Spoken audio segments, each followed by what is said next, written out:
Hello, Rave Business here. I was tagged by Dianexis to do a candy tag video where I'm going to be answering some questions for you. When and why did you start making candy? I started whenever I started listening to EDM more. The first rave I went to was with my friend Sterling and with my friend Brent at the Fox Theater, and it was fun. I just loved it a lot, and I was listening to EDM for a little while before that, and I was getting into it and stuff. But the first thing I ever heard really was dubstep. Dubstep was like the first thing I ever heard, and I was like into metal and I was into indie back then, and I heard dubstep and I was like, fuck, this is. Honestly, this is like as heavy as it gets. There's nothing heavier than this. There's nothing heavier than that much bass. That much bass is just, too heavy. It's just unexplainable bass. I love dubstep a lot, but I love EDM in general. Except for some things. Some things I don't really like. But, how do you feel about the idea that you can only call it candy if you rave? Honestly, I think that if you say to somebody, you can't call it candy because you've never been to a rave, and you don't rave, or you can't call it candy because you don't listen to EDM, because you don't like to go to raves, anyone should be accepted. Anyone and everyone needs to be accepted in life. That's plur. That's how plur works. To be, peaceful, to be loving, to be united, and to be respected, to be respectful. It's, that's how plur is. You need to be very kind to people and very accepting. Even if they're not accepting and kind to you. Well, I guess that's where the respect thing comes in. Is if they don't have respect for you, then yeah, you can just fuck them, right? That's how it works, right? All the shit I talk on my YouTube. Yeah, exactly. I guess that's where the respect comes in. If somebody doesn't like you, and then that it's it's a part of the respect thing. If they don't like you, then you can go ahead and say fuck yourself. I don't like you. But I should say though that you shouldn't care. You should respect them anyway. But I'm not like that. yeah, seriously, I think that you should. It's all good. Show respect. I love anybody for There's certain people that I don't like that are at raves, though. Sometimes those people that are all assholes, pretty much those fucking Guido, fucking fist pumping. this guy. Fist pumping. Everybody does it. You go to a rave, you walk in and you see there's like 3 people going like this, and you look left and there's like 5 people going like this, and then you go, oh, you know what? Fuck it, I'm doing it too. I don't care. It goes to the beat. And whatever. But seriously, I think that anybody should be accepted for making candy, no matter what. And they should be able to call it whatever the fuck they want. Plus, what is a candy kid gonna do? If, you call it candy, and then they say you can't call it candy because you don't rave.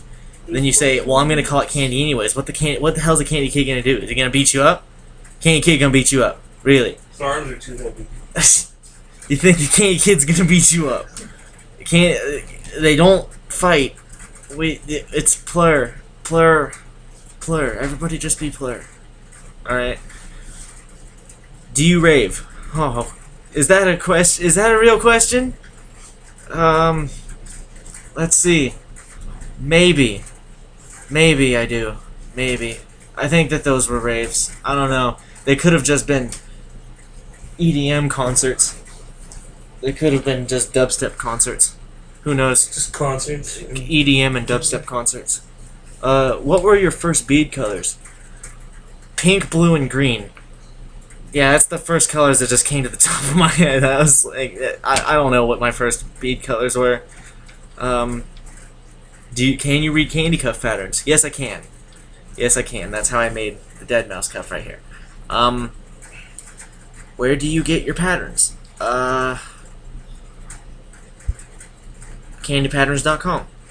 From Crumpet. She makes good patterns. Or I'll make my own pattern. Because I have the bead tool. What is your biggest problem while making candy? Oh, I hate it whenever I'm making a 3D cuff, and I'll get to the X. I'll be done with the base, and I'll get to the part where I have to make the first part of the X, and I make it, and I go all the way around, and then I get to the very end, and I realize that the first one that I did doesn't have enough beads on it. So I have to take it all the way apart, put enough beads on, and then do it all over again. And then I hate it whenever I get to a certain point, and like I have like that much string left, you know, so I have to tie another string on. And like I put it on, and then I get my beads in, and I pull it to tighten it, and it just like snaps, and like, oh yeah, that's horrible. What string brand and size do you use? I use Stretch Right for this type of stuff, like the elastic beading cord that you can get at Walmart. It's Stretch Right. And I do like to use the bead and stretch, the pony bead and stretch stuff. But only the stuff that has the glitter in it, because that stuff is like thick and it holds together really well. Like Compulsive Colorer's cuff that I made for her, I made that out of that kind of string, and it actually came out really well. I liked it. Where do you buy your supplies? Walmart, where communism flows like the Nile River, and there's people walking around with red stars on their chests, holding AK-47s. What bead color do you think is essential? Neon yellow. Neon yellow glows really well underneath the black light, and I think that's awesome. Like how it just like glows like that. You know, it's fucking badass.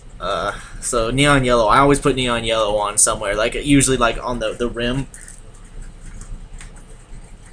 Yeah, like this. Like on the edge. Like I'll do the neon yellow like on all of my 3D cuffs, because that's like the most apparent thing. And it glows really well. How often do you update your supplies? Oh, hardly ever anymore. I've been having to pay rent, pay for my computer, pay for my stereo, pay for my cell phone, pay for this guy's bulls. God. So powerful. And it's just horrible. It's just horrible how, you know, I have to pay for all this stuff, and then I'm gonna try and buy some beads today. Trying to buy some beads today. We're gonna do something. Trying to buy some beads today, because I need to start making my legendary cuff. I need to make another Adventure Time cuff for my friend Brian, and I need to start making my legendary cuff. But yeah. So angry. What are your favorite pieces? What are your favorite candy pieces that you've made? Why? My favorite one, really, I like this one a lot, but it broke.